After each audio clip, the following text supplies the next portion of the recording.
गोपालनन्दनः पार्थो वत्सः सुधीर्भोक्ता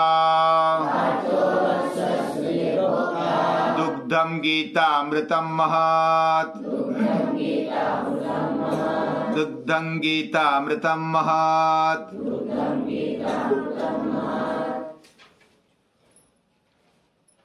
भगवान श्री कृष्ण ने हमें गीता रूपी अमृत दिया।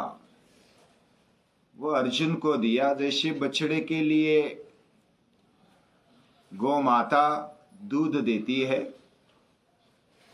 लेकिन किसान या तो गौ पालन करने वाला उसको संभालता है। ऐसा बोलना भी उल्टा होगा। हाँ, गाय किसान को संभालती है या किसान गाय को संभालता है? उल्टा गाय ही किसान को संभालती है। हम ऐसा सोचते हैं कि हम गाय को संभालते हैं, लेकिन गाय हमें संभालती है। हम माता को नहीं संभालते, माता हमें संभालती है। बहुत बार ऐसी बोली भाषा में हम उल्टा सीधा बोल देते हैं, लेकिन उसका बारीक विचार करने पर पता चलता है कि ये सृष्टि हमें संभालती है, ये माता हमें संभालती है। वैसे गीता रूपी माता या तो कृष्ण रूपी माता हमें संभालती है। वह माता ऐसी वैसी नहीं है। वह करुणामय होने के साथ साथ वह कठोर भी है, वह मजबूत है। उसका जीवन ये हमारे लिए आदर्श है। वह सुदृढ़ पराक्रमी पुरुषार्थी होने के साथ साथ वह दयालु भी है। वह सब कुछ हमें देती है, हमारी सेवा करती है, लेकिन हमारी सेवक नहीं है। वह हमारी माता है। वह हमें दुलारती है, हमें डांटती है, फटकारती भी है, और इसलिए तो वह हमारी माता है। उसके हाथ में सुदर्शन है, तो हाथों में दूसरी तरफ मुरली भी है। गीता रूपी मुरली बजाते हैं, समय आने पर सुदर्शन भी निकालते हैं। उनके हाथों में शंख भी है। शंख ध्वनि जब करते हैं तो दुष्टों के हृदय थरथरा जाते हैं, दुष्ट प्रवृत्ति वाले।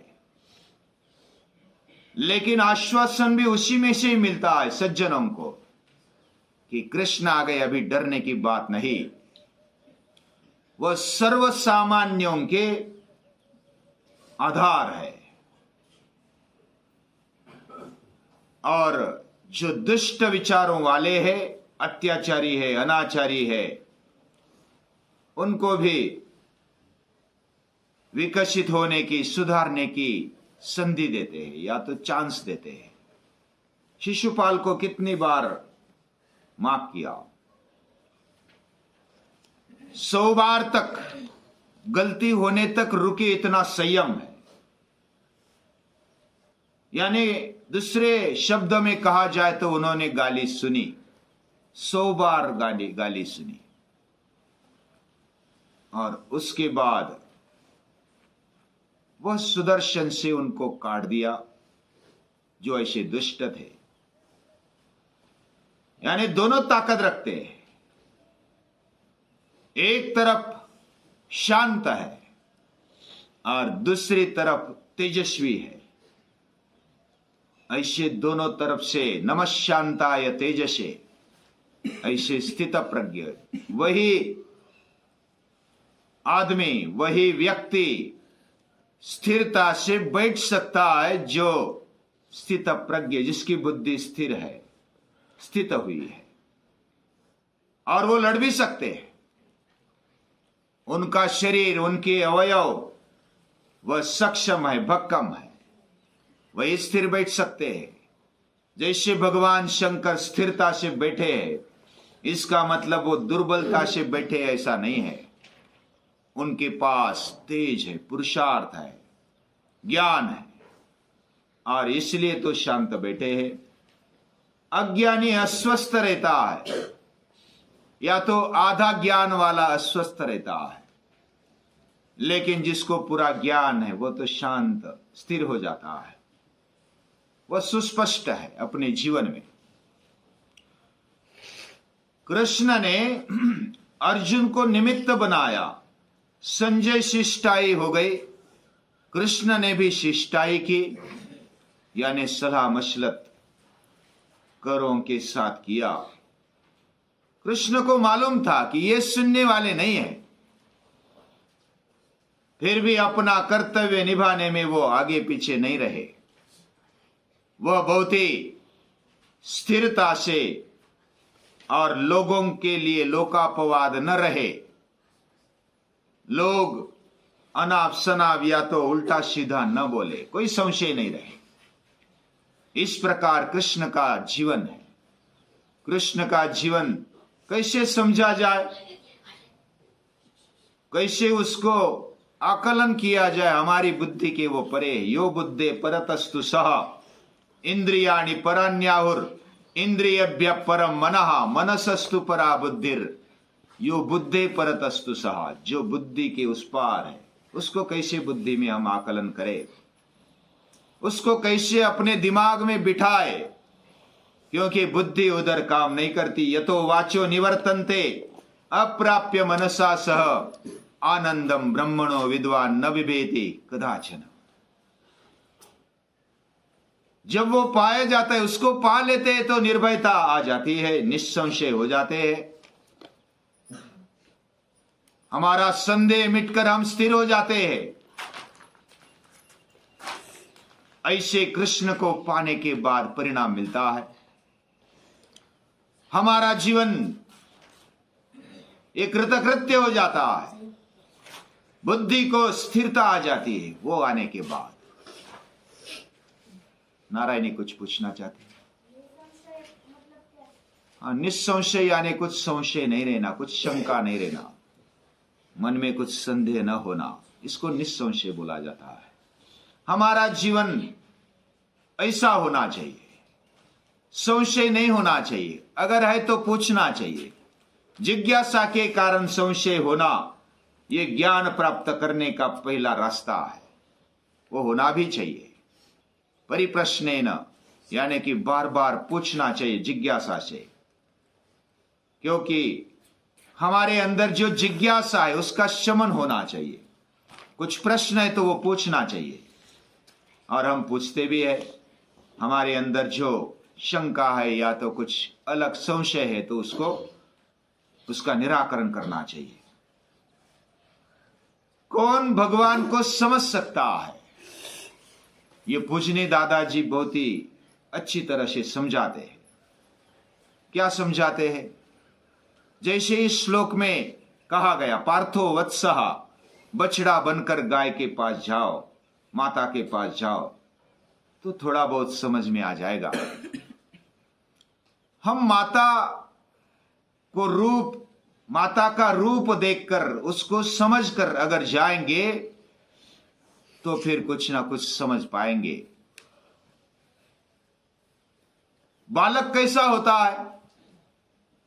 बालक निष्पाप होता है, उसके मन में कोई पाप नहीं होता, कोई कपट नहीं होता, कोई आड़े टेढ़े विचार नहीं होते, वह सरल और सीधा साधा होता है। ऐसा ही निष्पाप जीवन चाहिए। और दूसरी बात, वह शुद्ध होना चाहिए, पवित्र होना चाहिए। निष्पाप होना और पवित्रता अपने जीवन में आना, ये जब हो जाता है तो हम समझने के लिए पात्र बनने लगते हैं। हमारे जीवन में पावित्र्य हो, पावित्र्य के पहले आती है शुद्धि। हमारा शरीर इंद्रिय शुद्ध होते हैं तो हम निरोगी बन जाते हैं, हमारा मन शुद्ध हो जाता है और वो भगवान के चरणों में जाता है तो वो पवित्र बनते जाता है। अर्जुन के पास यही तो है। वह अर्थ पवित्रता जानता है, वह बिना कष्ट किए लेता नहीं है। वह धनंजय है। धनंजय यानी धन को जीतने वाला। वह जिधर लात मारेगा उधर पानी निकलेगा, इतनी शक्ति उसके बाहुओं में है, लातों में है, उसके शरीर में है। एक कहावत है, लात मारेगा उधर पानी निकालेगा। ऐसी हिम्मत होनी चाहिए। ऐसा अर्जुन वह धनंजय है, और इतना होने के बावजूद भी वो निष्पाप है और शुद्ध है। उसके अंदर पहला पावित्र है, अर्थ पावित्र है। जो भी वो पाता है, धन संपत्ति हो या भौतिक चीजें, वह शुद्धता से आई हुई है, सच्चे मार्ग से आई हुई है। वो पिछले दरवाजे से नहीं, चोरी करके नहीं, फोकट का लेके नहीं, दूसरों का लुबाड़ कर नहीं, वो पुरुषार्थ से आई हुई, कष्ट से आई हुई लक्ष्मी संपत्ति वो चाहता है। इसलिए वो धनंजय है। वह सच्चा युवान है, और इसलिए अर्थ प्राप्ति उसके लिए तो सहज है। उसको उसके लिए कुछ अलग करने की जरूरत नहीं है। वह भूखा रहेगा। भूखा तो रहना, जिसके पास ताकत है, हाथों में ताकत है, दिमाग अच्छा चलता है, हृदय में प्रेम है, उसके लिए कोई कमी नहीं होता। उसके लिए तो सारी धरती उसकी होती है। पूर्ण पृथ्वी वित्तस्येन पृथ्वी वित्तेन पूर्णाशात। उसके लिए पृथ्वी हाथ जोड़कर खड़ी हो जाती है, और वो अर्थ पवित्र रखता है और काम पवित्र है उसके जीवन में। वो वासना के पीछे पागल नहीं है। वो इच्छा का अच्छी तरह से उपयोग करना जानता है। अपनी इच्छा को भगवान के साथ जोड़ना चाहता है। वासुदेव के साथ वासना जोड़ देना वासुदेव के लिए वासना है, राम के लिए काम है। ये बात कृष्ण के जीवन का जो सार है वो अर्जुन ने लिया है, और अर्जुन इस प्रकार उसके जीवन में अर्थ पवित्र है, काम पवित्र है। ये दोनों पवित्र उसको जीवन में देखने को मिलते हैं। और दूसरी बात, वो निष्पाप है, वह सहज है, सरल है, वह साधु है। साधु यानी दाढ़ी जटा बढ़ाने वाला सन्यासी ऐसा नहीं है। वह वृत्ति से प्रामाणिक है, निष्पाप है, कोई पाप नहीं। हे अनघ, अनघ यानी पाप, जिसके मन में भी पाप नहीं, जिसके हृदय में पाप नहीं, ऐसा अनघ। और ऐसे जब हम बनेंगे, बालक बनेंगे, बालक बनकर माता के पास जाएंगे तो माता समझ में आने लगती है। गीता माता या तो कृष्ण किसके समझ में आ जाएंगे। हमारी बुद्धि के अहंकार से, बुद्धि की तीव्रता से हम भगवान को समझने की कोशिश करेंगे, या तो समझेंगे तो समझ में नहीं आएगा। वो प्रयास व्यर्थ है। हमारा प्रयास होना चाहिए कि हम प्रामाणिक बने, हम शुद्ध बने, हम स्वार्थ त्यागी बने। बिल्कुल स्वार्थ त्याग ये संभव नहीं होता, लेकिन उस स्वार्थ को ऊंचा बनाए, उसका सब्लिमेशन करे। धीरे धीरे ऐसा करेंगे तो हम भगवान के नजदीक जाते हैं। अर्जुन इस प्रकार है, और भगवान फिर सर्वोपनिषदो गावो दुग्धा गोपाल नंदनः, ये उपनिषद रूपी गायों को दोह कर गोपाल नंदन ने पार्थ को, इस बछड़े को, वह प्रिय है, उसका आत्मीयता होनी चाहिए। कृष्ण के साथ जो आत्मीयता साधता है, हंतते कथयिष्यामि, हे हंत, हे प्रिय, उसके प्रिय बन जाओ। वो प्रिय बोलना, भगवान हमें प्रिय बोलता है, ये बहुत बड़ी बात है।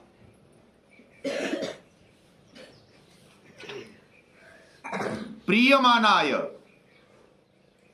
ये जो प्रियमान होने के कारण, इष्टोषि में, तू इष्ट है, तू मेरा प्रिय है, प्रियोषि में, तू मेरा प्रिय है, इसलिए मैं तुझे बता रहा हूं। हित काम्य, तेरा हित मैं चाहता हूं। भगवान हमारा हित चाहता है, इससे बढ़कर कोई बड़ी बात नहीं है। और भगवान ही हमारा हित कर सकता है, दूसरा कोई हित करने वाला नहीं होता।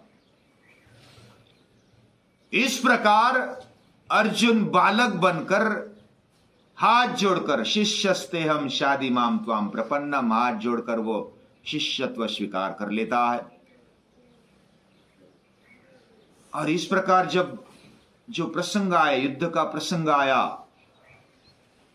अर्जुन वैसा कृष्णमय है, उसके मन में कृष्ण के अलावा कोई दूसरा नहीं है। वही सलाहकार है, वही उसका मार्गदर्शक है, वही उसका प्रिय है, वही उसका योग्य मार्ग दिखाने वाला सखा है, मित्र है। ऐसे अर्जुन को जब युद्ध की तैयारी हो जाती है, युद्ध की तैयारी हो जाती है, अर्जुन बोलता है, दोनों सैन्य आ गए हैं। दोनों सैन्य आने के बाद अर्जुन बोलता है कि मुझे ले चलो दोनों सैन्यों के बीच में और मुझे देखने दो। और वो जो गलित गात्र होता है, उसके मन में दोनों धर्म आ गए। दोनों धर्म कौन से आ गए? इसलिए अर्जुन अपना प्रतिनिधि है, वह गड़बड़ उसके मन में, उसके हृदय में गड़बड़ी हो जाती है, वो कंपायमान हो जाता है, वो दोलायमान हो जाता है। इसलिए हमारा प्रतिनिधि, हम भी दोलायमान हो जाते हैं बहुत बार। कभी डर लगता है, कभी अपनापन लगता है, कभी दोलायमान स्थिति हो जाती है, कभी ऐसा लगता है, कभी वैसा लगता है। और ये क्या लगा अर्जुन के मन में? अर्जुन को लगता है कि ये भीष्म और द्रोणों को कैसे मैं मारो, जो पूजनीय है। कथम भीष्म माम संख्ये द्रोणंच मधुसूदन, जो पुजार है, पूजा करने योग्य है, उनको मैं कैसे मार दूं। एक तरफ बोलते हैं कि बुजुर्गों को पूजनीय मानो, यही हमारी संस्कृति है, और दूसरी तरफ हम पर अन्याय न हो जाए इसके लिए लड़ो, ऐसा बोलने वाली भी हमारी संस्कृति है। क्या सुनना चाहिए, कैसे धर्म को पालना चाहिए। धर्म और अधर्म में ही लड़ाई नहीं है। अर्जुन के मन में लड़ाई तो है धर्म और धर्म में। जब दोनों धर्म सामने आ जाए तो उसमें कौन सा धर्म चुनना, ये गीता बताती है। और गीता अपना बनाकर बताती है। और अपना बनकर जब हम गीता के पास जाते हैं तो गीता समझ में आने के लिए हम काबिल बन जाते हैं। हमारा जीवन भी ऐसा ही बने, अर्जुन जैसा बने, हमारा जीवन कृष्णमय बने। उसके मन में, उसके हृदय में, उसके दिमाग में कृष्ण है, कृष्ण है, कृष्ण है, दूसरा कुछ नहीं है। ऐसा अर्जुन, वो लड़वैया होने पर भी वह कृष्ण के सामने नतमस्तक हो जाता है। उसको पूछता है, अपनी जो परिस्थिति वो बता देता है, अपना दिमाग भी लगाता है। और कृष्ण भी बोलते तेरा दिमाग भी लगा, और फिर विचार करके अपना बना करके, कृष्ण को अपना बना करके सोच ले और तू तेरा निर्णय कर ले। इस प्रकार बहुत ही बुद्धि प्रामाण्यवादी रहकर अपना बनाकर ये गीता बताई गई। और ये गीता रूपी अमृत अर्जुन पीता है और तैयार हो जाता है। नष्टो मोह स्मृतिर्लब्धा तत्प्रसादान मयाच्युत, भगवान की प्रसाद से मोह नष्ट हो गया है, स्मृति मिल गई है, संदेह मिट गया है, स्थितोस्मि, स्थिर हो गया है। और मैं जो भी तू बताएगा वह मैं करने के लिए तैयार हूं। ऐसा बोलने वाले अर्जुन हमारे प्रतिनिधि है। हमें अगर कृष्ण को समझना है तो उसका बनो, उसका आत्मीय बनो, बछड़ा बनो, उसका पुत्र बनो। ये पुत्र बनने की शक्ति हमें भगवान दे और हमारा जीवन कृतकृत्य हो जाए, ऐसी हम प्रार्थना करते हैं, उसको नमन करते हैं।